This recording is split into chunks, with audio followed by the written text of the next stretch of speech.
So this is an update. This is an update on Zataka reporter isusu nezuro tichitaura about ma meetings ari kuitwa kuSADC, ma diplomatic meetings ari kuitwa kuSADC ayo ari kuitwa in the name of Zimbabwe nenyaya yeCape 3 iri kuda kupinzwa kadhiri kaMnangagwa kakupinzira kaCape 3 vakomana voextenda makore vachitonga amina angura zvitaura kubva kudhara mukomana. So what's happening right now, last information yanga ichiti iyo after maSADC leaders agara pasi and then vadecide first vakatumira Ramaphosa ndobva apinda muZimbabwe ndobva aenda kuprecap farm kwakazonosangana naWick Nochivhaya, nyaya yacho ikazobva yava big controversy ikapisa, but behind the scenes Ramaphosa anga avinga paZimbabwe kuita sei kuzotaura naMnangagwa on a diplomatic level kuti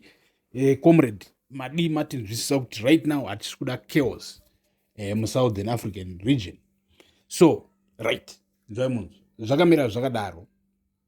Ramaphosa seems kuti une maproblems ake right now akadzokera kuSouth Africa ari kupresswawo nenyaya yepalapala farm, right?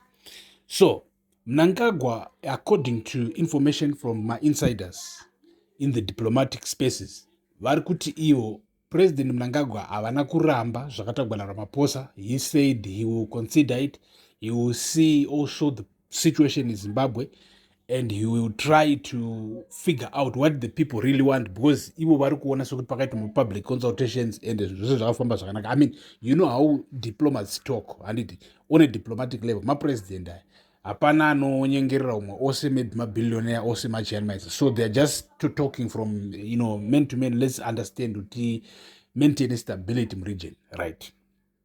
So President Mnangagwa ari kunzi vakati no, he will see, he will think about it, and he will also see the situation in Zimbabwe. So it was expected could maybe President Mnangagwa vacha withdraw Cape 3 very fast, but President Mnangagwa wana withdraw Cape 3 very fast. But what he did, rather than kuti vatange ma parliament discussions musi wa 18 May, because ndo pakapera officially 3 months 90 days dzedza pachiitwa public consultations, vakabva vadelaya vakati no, parliament hearings on Cape 3 achatanga musi wa 2 June. Ndobva iko zvino izvi tiri kunzwa a latest date, we haven't yet confirmed it, but tiri kunzwa kuti it's 6 June. So you can see these delays. It seems like he is still maybe vachiri kuongorora zvakapromisa Ramaphosa, but chinzwai pane topic yanhasi yekuti takataura nezviro tichiti what will happen ndezvekuti Duma Boko uchadzoka muZimbabwe to try and also push President Mnangagwa kuti vamise withdraw Cape 3 aditi. So as of right now zviri kunzi President Mnangagwa's team, they have been contacted by the team in SADC, by the SADC team from the chair in South Africa.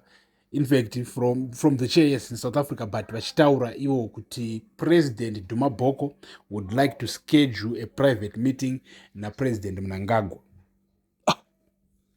Right, and then from there, the guys, the president's team, Zimbabwe, confirm, and then after some hours, they have replied, the president, if Duma Boko achiuya for some diplomatic talks on Cape 3, there is no need right now, because President Emerson Mnangagwa is busy with it. He is still checking with the political tensions, the political situation in Zimbabwe, the atmosphere, and he is also doing his investigations concerning public hearings akaitwa ayo anonzi akaitwa zvisiri pamutemo, pakashandiswa intimidation, pakashandiswa violence, pakashandiswa etc adid.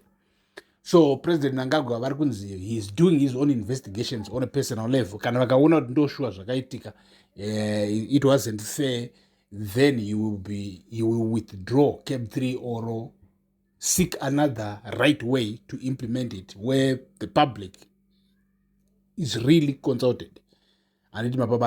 So right now, stay tuned, palapa, stay blessed.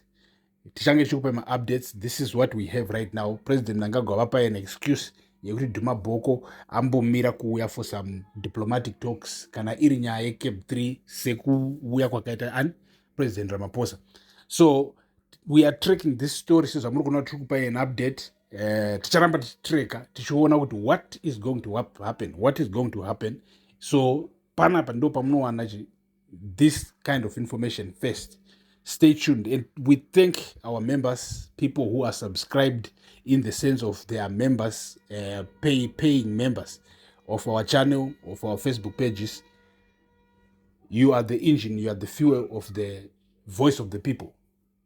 Peace.